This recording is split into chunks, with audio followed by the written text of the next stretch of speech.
Kechga qoldimi? Yaxshi yigit. Qayoqqa?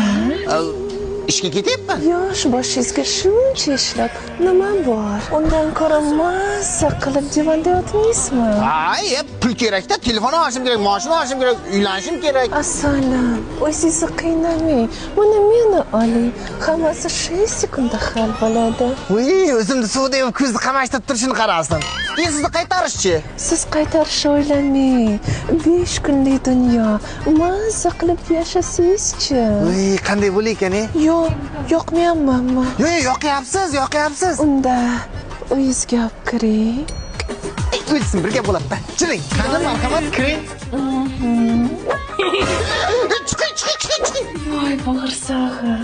Nima bo'ldi? Yo'q, adashmabman. Kiring. Ya o'zimni jigar, bu janim o'zga. Chiqing.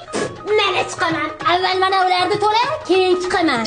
Bular qaydan paydo bo'ldi? Tug'dim, ishga qura. Divanda mazza qilib yotishlar-chi? Devanda biz mazza qilib yotamiz. Sen kurrada ishlaysan. Ya onalarni ko'rsin, bu kredit deganlar olishdan oldin hamma masalani yechimiga o'xshagan jonondek ko'rinar ekan-da. Kulashga kelganda chista jalmoz qaylan ekan-ku bular. Jo'xa ishga. Wel, qumkalla kirib